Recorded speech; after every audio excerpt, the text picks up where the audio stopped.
welcome you with us here on Business Today. I'm Abha Bakaya. Here are the day's top stories.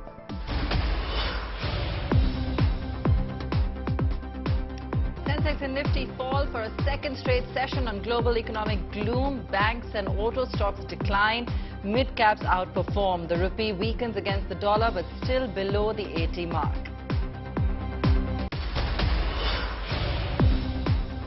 Adani Group to build 3 Gigafactories as part of a $70 billion green investment. The group will build solar, electrolyzer, wind turbine plants in India. Global stock markets remain sluggish as the European Central Bank may hike policy rates by 75 basis points tomorrow. Crude oil prices decline to a 7-month low. Unending misery for Bengaluru as torrential rains continue to lash the city. With Bengaluru's tech hub submerged, will the inundated city lose its tech hub crown to Delhi NCR? We get you a detailed analysis on the show.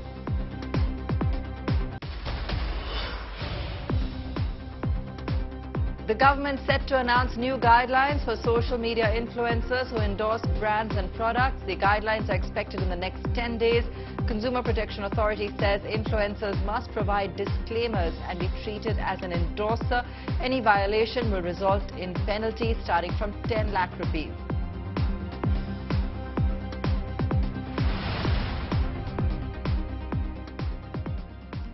The Adani Group is stepping up investments across the green energy value chain as it aims to become the world's top renewable energy producer.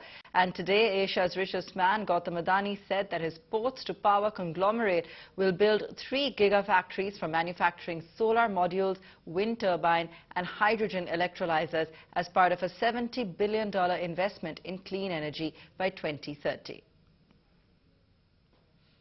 The Adani Group has already committed $70 billion to these efforts.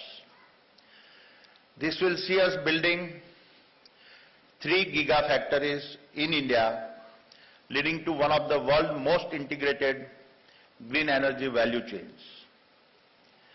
This will extend from polysilicon to solar modules, complete manufacturing of wind turbines, and the manufacturing of hydrogen electrolyzers. As a result, we will generate an additional 45 gigawatt of renewable energy to add to our existing 20 gigawatt capacity, as well as 3 million tons of hydrogen, all of which will be completed before 2030. Suzlon shares seem to be reversing the downturn of the past. The stock hit a 20% upper circuit earlier this week on speculation that Adani has bought some shares in the company. Suzlon surged over 70% in the last 1 year, in fact. My colleague Sakshi Batra gets us some of the key reasons behind this surge and what investors can expect from the stock going forward.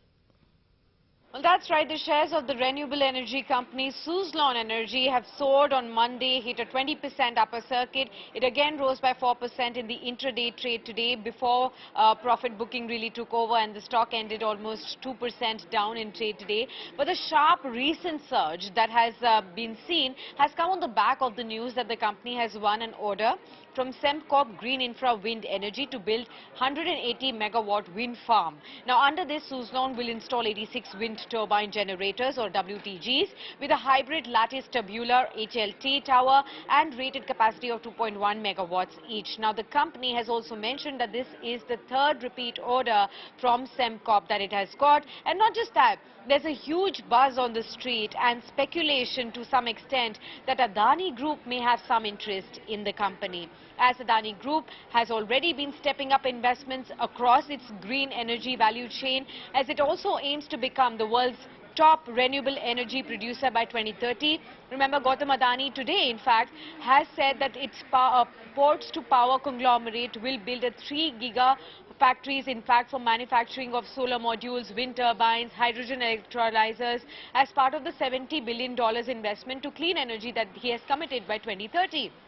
Now, the buzz has actually led to Suzlon's market cap also rising above 10,300 crore rupees on Bombay Stock Exchange. And it is not just a matter of 1 or 2 days of a momentum that we've seen. The stock has in fact surged about 37% in the last 1 month, following the solid Q1 numbers where Suzlon posted multi-fold rise in its net profit as well. Not just that, the Suzlon shares have also rallied about 70% in the past 1 year.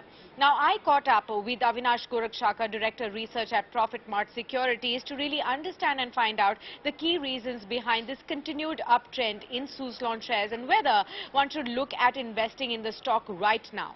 Listen in. I think the clear focus on Suzlon has come in largely because last week, all of us must be aware that Adani Green has acquired 54 crore shares of Suzlon Energy. Now, this was a very pleasant surprise because, the buyer has been Mr. Gautam Adani as the promoter of Adani Green. And this gives a lot of expectations and speculation as to what is the intention of Mr. Adani for Suzlon. Now, to just give you a background, Suzlon still has a negative net worth. It's got a carry forward loss of 5,000 crores. The first quarter of FY22, has included an other income of 24 crores. Otherwise, the company is still struggling with their cash flows. But the good part is Suzlon has got a lot of orders. In fact, recently, just a couple of days back, they've got an order from Semcor for 180 megawatt windmills, which has been announced on the exchange's website. So I think a lot of work is still required to be, executed by Suzlon. And I think, obviously, it requires a lot of capital. So I think probably the market is guessing that there could be some sort of synergy between Adani Green and Suzlon Energy. Obviously, we don't know the real intention. But the market is very gung-ho on the fact that Adani Green has acquired, these shares, and that could obviously lead to a lot of speculation. As of now, it's very difficult to comment. But this rise in the stock price is purely on the fact that Mr. Gautam Adani has also made it clear that he's very much interested in manufacturing wind turbines, which Suzlon actually makes at its existing setup. Another choppy day of trade on the Lal Street, though benchmark indices came off lows in the later half of the session. Both Sensex and Nifty ended in the red as tepid global cues drew investors away from riskier assets. Sensex barely managed to stay above the 59,000 level, closing in fact 168 points. Nifty also ending lower but managing to just hold on to 17,600. It was the auto and financial shares which dragged markets lower. Tata Motors, Bajaj Auto, IndusInd Bank, M&M, Maruti Suzuki, some of the top Nifty losers. On the flip side, Shree Cement, Ultratech Cement, Adani Ports, Coal India and Grasim were the top blue chip gainers today. Bengaluru has taken centre stage as parts of the IT hub continue to remain submerged following torrential rains in the city. This has prompted a social media debate on whether Bengaluru deserves its India's Silicon Valley title or should Delhi NCR become the new tech hub. Take a look. Torrential rains have lashed the city of Bengaluru, leaving India's IT capital inundated. While there is some respite from the rains, the misery of Silicon City residents continue. Waterlogging, pothole-ridden streets, open manholes and traffic snarls have become the new reality. Doesn't the situation sound very similar to the one the maximum city finds itself in quite often? Seems like Bengaluru has gone the Mumbai way. In fact, urban flooding is becoming increasingly common in many parts of the country. But why do Indian cities flood year after year? Unchecked urbanization, unplanned real estate development, poor city planning and encroachment of stormwater drains has left cities to the vagaries of extreme climate. Political neglect and lack of accountability has left citizens grappling with the aftermath of these flash floods. With techies left with no choice but tractors and JCBs to reach offices, many believe that Bengaluru should give up its crown of being the IT capital. A debate has commenced on social media with some users rooting for tech giants to shift base to Delhi NCR. With the Silicon Valley flooded, companies are facing major losses due to the failing infrastructure system. A LinkedIn user compared Gurugram to Bengaluru on manageable traffic, better metro connectivity, better and cheaper living options. But the internet is divided over this argument. Users have rebutted these claims, pointing out that even Gurugram floods in torrential rains. They argued that the bad infrastructure situation is the same for many metros. While the debate may be on about which is a better hub for tech giants, there is no denying the fact that rapid and unplanned urbanization has left every metro vulnerable. It is high time politicians stop blaming climate change for urban flooding and take concrete steps to curb the menace of torrential rains. Bureau Report, Business Today Television. Joining us now, Vikas Wadhwan, Group CFO, Housing.com, PropTiger.com and Makaan.com. Sharat Chandra, VP, Earth ID and co-founder, India Blockchain Forum. And Dilip Modi, founder of fintech startup Spice Money. Gentlemen, thanks so much for joining us, and it's good to see we've got a very varied panel here in terms of perspective. Let me start off with you, Sharat. Is Delhi NCR taking over Bengaluru as the tech startup hub of India? So I think if we go by numbers, then Delhi, in terms of new startups, have already dethroned Bengaluru. So according to recent economic survey report, Delhi had close to 5,000 startups, where Bangalore had 4,500. But if you look at the deal flow or the fund flow, that's where Bangalore takes a lead, and Bangalore has the average ticket size is close to 41.6 million, but Delhi has close to 29.6, a little bit above the national average ticket size. And this number went up to, for Bangalore, up to $61.6 billion. So when it comes to deal funding, the funds are flowing back to, again, Bangalore-based startups. But again, the city is facing its own set of challenges in terms of infrastructure, and we are all witnessing what's going on in Whitefield and other areas. So this will also present new opportunities for other areas to emerge as challenges to Bangalore. Let's say Hyderabad for that example. Vikas, let me come to you on, really Hello. what you feel are the reasons why until now we've seen Bengaluru as the natural or preferred destination for startups. Yeah, see, I think one of the co-panelists have already shared a lot of data. But I think if you look at the infrastructure, the overall ecosystem, not exactly the infrastructure, and I won't pay much attention to the current floods in Bengaluru, because I think all the big cities, whether Gurugram, Mumbai, Bengaluru, or other cities, have had their fair share of similar challenges in the past. But if you look at the overall ecosystem, definitely Bengaluru scores more because there are many more large startups. The tech talent availability is comparatively better in Bengaluru as compared to the other cities, while Gurugram is catching up very, very fast as compared to Bengaluru. But still, because there are a lot of large tech companies and tech startups already present in Bengaluru, it provides a very good ecosystem for the new startups to prefer Bengaluru as compared to Gurugram. And also, if you look at the cosmopolitan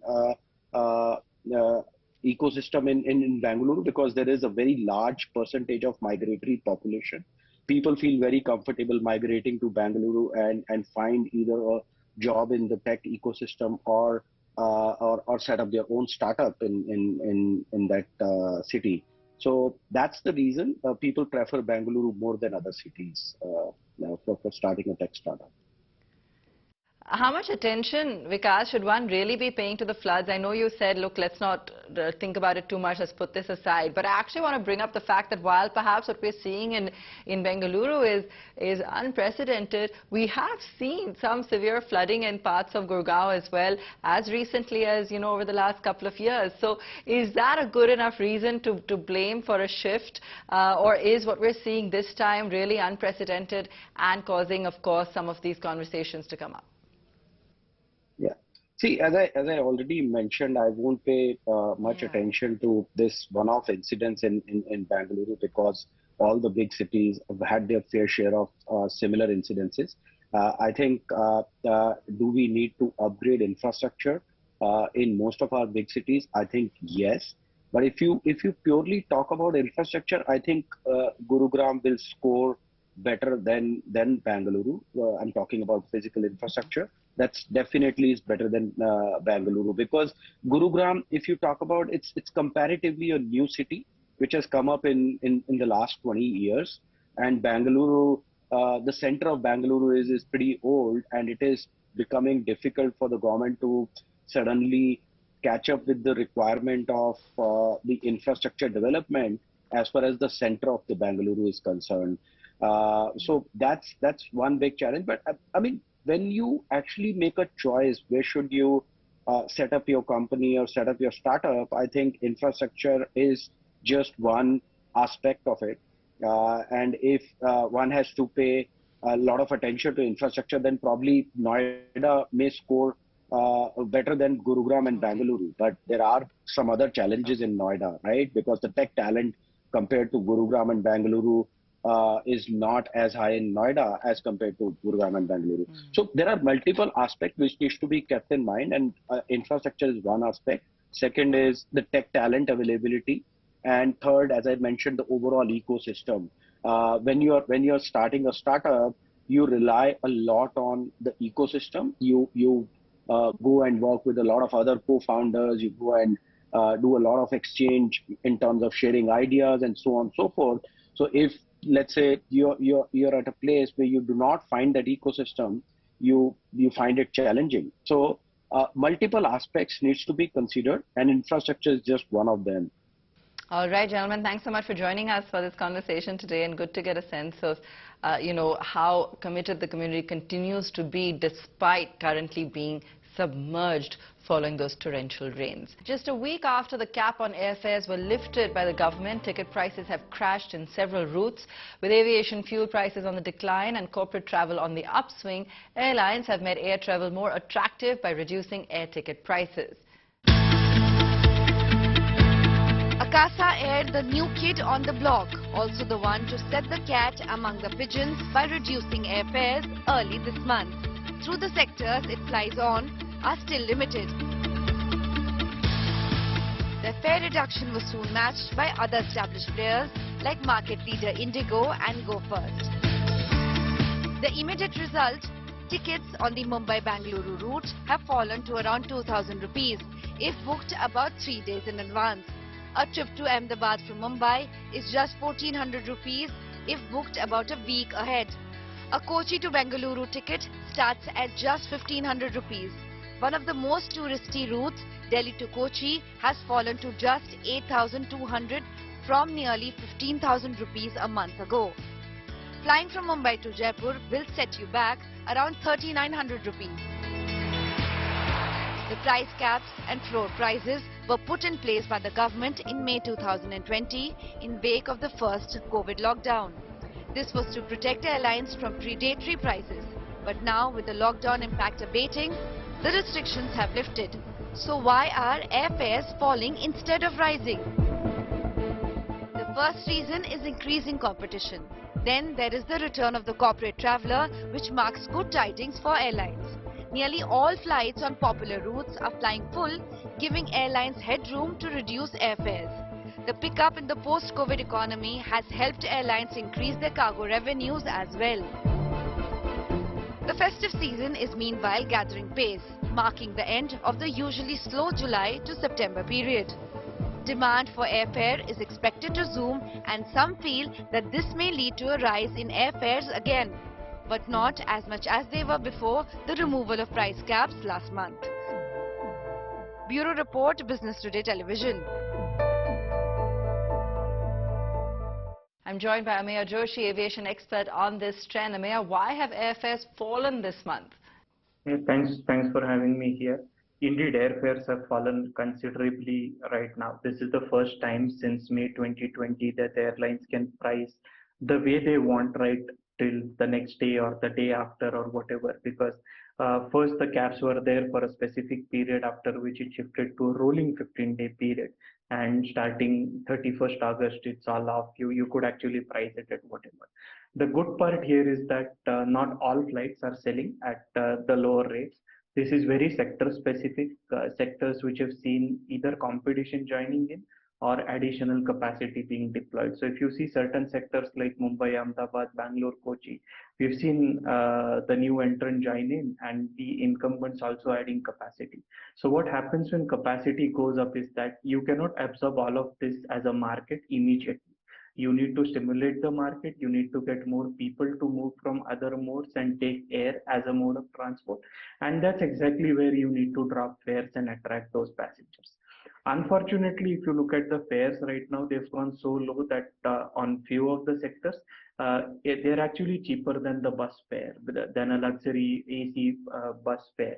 And that's definitely going to hurt the airline. So it's not that it's not going to hurt. Hopefully, this is a short-term phenomenon. The market can absorb all the capacity which is being deployed, and then the fares reach to a certain level again, which are sustainable for the airlines and at the same time attractive enough for the passengers to come in.